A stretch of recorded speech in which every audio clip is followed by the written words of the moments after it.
अस्सलाम वालेकुम नाजरीन, एक नए वीलॉग के साथ आपकी खिदमत में हाजिर हैं। सुप्रीम कोर्ट ऑफ पाकिस्तान मसलहत की शिकार हो गई या सुप्रीम कोर्ट ऑफ पाकिस्तान अब अपने फ़ैसले पर कायम है।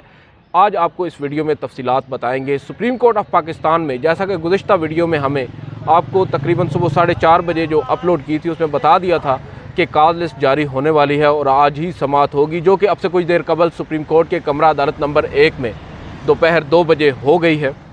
समाअत का जो आगाज़ हुआ है, चीफ़ जस्टिस ऑफ पाकिस्तान ने कुछ कुरानी आयात पढ़ी, उनका उर्दू में तर्जमा किया, जिसका लुब्बे लुबाब ये था कि खुदा हमारी जो नेकियां हैं उनको कबूल करे और आंदा आने वाले जो लोग हैं वो हमें अच्छे अल्फाज में याद करें। उसके बाद उन्होंने कहा कि आइए अटॉर्नी जनरल साहब, अटॉर्नी जनरल रोस्टम पर आए और फिर चीफ़ जस्टिस ऑफ पाकिस्तान की जो टोन थी, मैं आपको दावे से कह सकता हूँ कि कमरा अदालत में मौजूद जितने भी सहाफ़ी थे उनको ये लग रहा था कि शायद चीफ़ जस्टिस ऑफ पाकिस्तान आज जो दरख्वास्तें की जा रही हैं वज़ारत दिफ़ा की जानिब से हों या इलेक्शन कमीशन की जानिब से हों, उनको मुस्तरद करने जा रहे हैं और अपने अदालती फ़ैसले पर कायम हैं।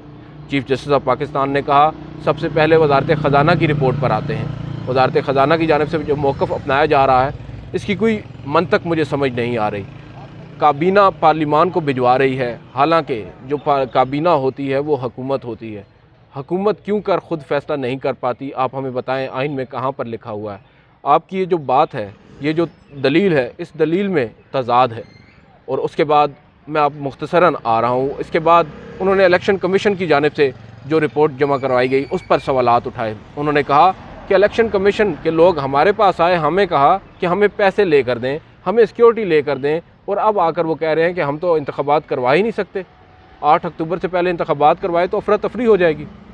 खैर, उसके बाद चीफ़ जस्टिस ऑफ पाकिस्तान ने वज़ारत दिफ़ा के हुकाम या अस्करी हुकाम के साथ जो इन चैम्बर मुलाकात हुई थी, हमने आपको 2 रोज़ कबल बताया था, उस मुलाकात की आज बाज़ाब्ता तौर पर तस्दीक की है और उन तफसीलात की तस्दीक की है जो हमने आपको 1 रोज़ कबल अपने वीलॉग में बताई थी।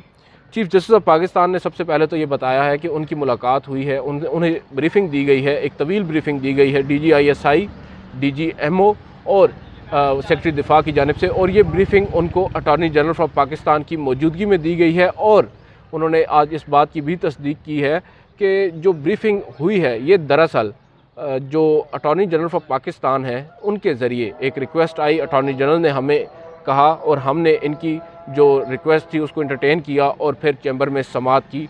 और उसके बाद उन्होंने कहा कि मैंने जो उनकी ब्रीफिंग थी उस पर उसको काफ़ी खुशाइंद भी करार दिया और हमने उनकी तारीफ़ भी की, मगर समाअत का जो इख्तिताम था या जो कंक्लूजन था, मैंने उनसे कहा कि ये तमाम तर बातें ये आज आप हमें कह रहे हैं, जब कमरा अदालत में हमने आपसे ये सवालात पूछे थे, ये दरअसल वो सेक्रेटरी दिफ़ा को मुखातिब कर रहे थे।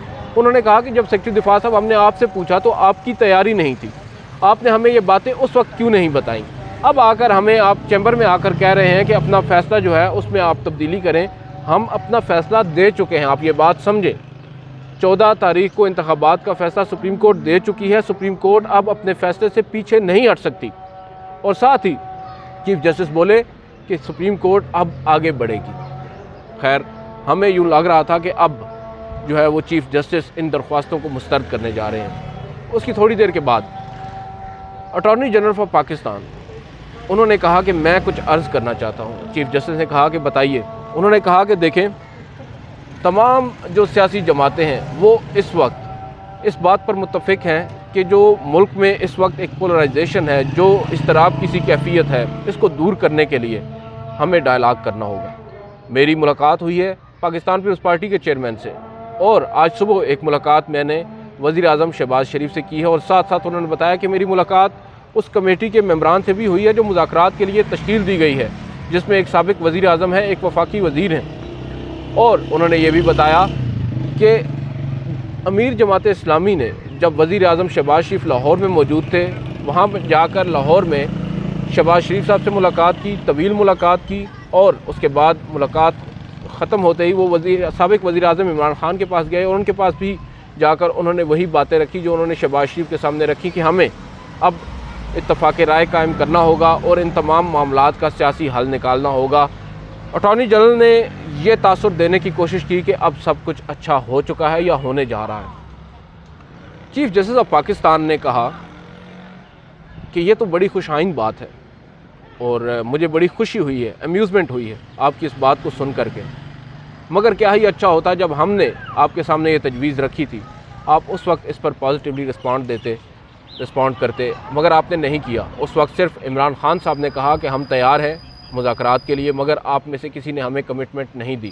مگر خیر، دیر آئد درست آئد، آپ نے یہ اگر قدم اٹھایا ہے تو ہم اس کو خوش آئند قرار دیتے ہیں۔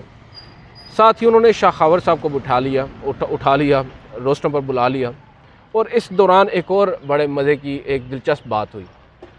آج سپریم کورٹ آف پاکستان کی جو معزز چیف جسٹس ہیں، انہوں نے کہا کہ وزارت دفاع کی جانب سے ایک جواب سپریم کورٹ میں جمع کروایا گیا ہے، بڑا مفصل جواب ہے، مگر اٹارنی جنرل صاحب کیا آپ نے اس جواب کے آخر میں درج 3 یا 4 سطریں پڑھی ہیں جس میں یہ کہا جا رہا ہے کہ اس معاملے کو ریویو کیا جائے، اس معاملے کو ریکال کیا جائے، اس فیصلے کو، اور ساتھ ساتھ جو انتخابات ہیں وہ پورے ملک میں ایک ہی روز کروائے جائیں۔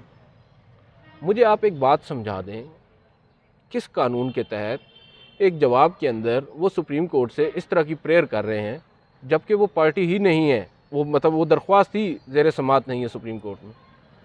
یہاں پر چیف جسٹس کا کہنے کا مطلب یہ تھا کہ آپ کو الگ سے ایک درخواست دائر کرنی چاہیے اور سپریم کورٹ سے الگ سے درخواست کرنی چاہیے، مگر آپ نے ایسا نہیں کیا۔ آپ اسی جواب میں یہ کہہ رہے ہیں جو معاملہ جو ہے آپ کے اس میں ہے ہی نہیں، آپ اس میں آ کر ہم سے ریلیف مانگ رہے ہیں۔ چیف جسٹس نے کہا، یہاں تک کہہ دیا کہ یہ جو ان کی استدعا ہے، یہ جو ریکویسٹ ہے، یہ ناقابل سماعت ہی نہیں ہے، ناقابل سماعت ہے، دراصل یہ جو ہے مینٹینیبل نہیں ہے، چیف جسٹس نے یہ کہا۔ خیر، یہ ایک بہت بڑا آپ کہہ سکتے ہیں کہ پوائنٹ تھا جو ہم نے بھی فوری طور پر اپنے چینلز پر ٹکر چلوائے کہ عدالت نے آج وزارت دفاع کی درخواست کو ناقابل سماعت قرار دے دیا ہے۔ اگلے ہی لمحے شاہ خاور صاحب بیٹھے تھے وکلاء کی کرسیوں پر، ان کو چیف جسٹس آف پاکستان نے مخاطب کیا، ان سے کہا کہ آپ بھی آئے ہیں، آپ نے بھی ایک درخواست دائر کی ہے، آپ کا کیا موقف ہے؟ اب دیکھیں، اس طرح کے جب بھی مقدمات ہوتے ہیں تو کوئی بھی عام شہری جو ہوتا ہے نا، اس کو فریق نہیں بنایا جاتا، یا اس کی سی ایم ایز متفرق درخواستیں چلتے ہوئے کیسز میں نہیں انٹرٹین کی جاتی، یہ ایک پریکٹس ہے۔ حتیٰ کہ اگر کوئی بار کونسل بھی آ جاتی تو میں دعوے کے ساتھ کہہ سکتا ہوں کہ سپریم کورٹ ان کی درخواست کو انٹرٹین نہ کرتی۔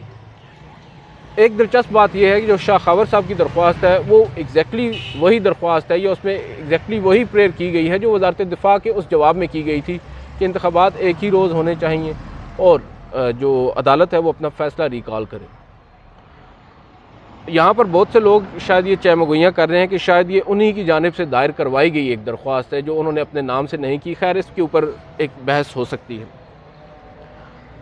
کچھ لوگوں کا یہ بھی ماننا ہے، اور میں بھی خود یہ سمجھتا ہوں کہ چیف جسٹس نے ایک جانب تو جو وزارت دفاع کی درخواست ہے اس کو مسترد کیا ہے، ساتھ انہی کی جو اگر ان کے نام سے درخواست نہیں ہے لیکن انہی کی جو پریئر ہے اس کے اوپر اب سیاسی جماعتوں کو نوٹسز جاری کر دیے ہیں۔ عدالت نے کہا ہے کہ ہم سیاسی جماعتوں کو نوٹسز جاری کرتے ہیں، تمام پہلے چیف جسٹس نے کہا کہ ہم سربراہان کو بلا لیتے ہیں، تو جسٹس منیب اختر نے کہا کہ آپ جو ان کے نامزد کردہ لوگ ہیں ان کو بلائیں، اور اٹارنی جنرل نے بھی اس بات کو کہا کہ دراصل تمام لوگ یہاں پر دستیاب نہیں ہوں گے کل کے لیے، لہٰذا آپ نامزد کردہ کچھ لوگوں کو بلا لیں، ہر سیاسی جماعت سے اور جماعت اسلامی سے بھی بلا لیں۔ اب تمام جماعتوں کو نوٹسز جاری کر دیے گئے ہیں، کل 11 بجے تک کا وقت دیا گیا ہے، تمام سیاسی جماعتوں کے نمائندگان پیش ہوں گے۔ عدالت نے اختتام پر ایک بات واضح کر دی ہے کہ ایک بات طے ہے کہ عدالت اپنا فیصلہ سنا چکی ہے، انتخابات 14 مئی کو ہوں گے، مگر اگر سیاسی عمل جو ہے وہ کامیاب ہوتا ہے ویل انف، اگر تمام سیاسی جماعتیں اتفاق رائے ان میں پیدا ہو جاتا ہے تو ہم تاریخ کو آگے بھی بڑھا سکتے ہیں۔ مگر ساتھ ہی انہوں نے یہ بھی کہہ دیا کہ ایک بات اور بھی آپ دیکھ لیں کہ اگر یہ جو پوری ایکسرسائز ہے یہ اگر کامیاب نہیں ہوتی تو عدالتی فیصلہ تو اپنی جگہ پر قائم ہے۔ دوسری جانب اگر آپ دیکھیں پریکٹیکلی اگر اپروچ کریں تو اب اس عدالتی فیصلے کے اوپر عمل درآمد ہوتا نظر نہیں آ رہا، کیونکہ جو schedule supreme court of Pakistan نے دیا تھا اب اس شیڈیول سے معاملات آگے نکل گئے ہیں۔ اب تاریخ جو بھی ہو وہ عدالتی فیصلے کے اس زمرے میں نہیں آئے گی، تاریخ آگے ہی ہوگی۔ کیا سیاسی جماعتوں میں اتفاق رائے پیدا ہوگا؟ یہ بہت بڑا سوالیہ نشان ہے۔ کہا جا رہا ہے کہ مولانا فضل الرحمان کو کنونس کرنے کی کوشش کی جا رہی ہے، وہ کنونس نہیں ہو رہے۔ مختلف فیکٹرز ہیں، देखना ये होगा कि अब सूरत हाल आगे किस तरह जाती है।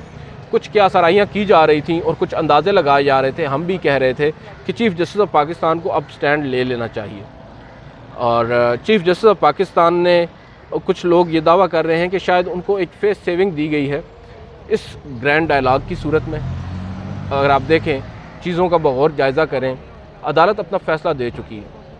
अदालत अब अगर डायलॉग की तरफ जाती है तो इनडायरेक्टली अदालत अपने ही उस फैसले से पीछे हट रही है। मगर हम ये समझते हैं कि अगर हम पॉजिटिवली इसको अगर लें इस चीज़ को, तो ये मामला पहले दिन ही इस तरीके से हल हो सकता था जिस तरीके से आज होने जा रहा है। जो हुकूमत ने आज सुप्रीम कोर्ट के सामने तजवीज़ रखी है, जब सुप्रीम कोर्ट ने उनके सामने ये तजवीज़ रखी थी तो शायद इस हद तक मामला बिगड़ता नहीं। अब जाकर जो है वो मामला सुलझाव की तरफ ज़रूर जा रहा है, मगर मैं ये ज़रूर कहूँगा कि अस्करी हुकाम की जो कोशिश थी वो शायद रंग ले आई है, और अब मामलात जो हैं वो हल होते हुए नज़र आ रहे हैं। देखना ये होगा कि अब सियासी जमातें जो हैं वो इस तमाम तर एक्सरसाइज को किस तरह लेती हैं और इस पर किस तरह रद्द अमल देती हैं।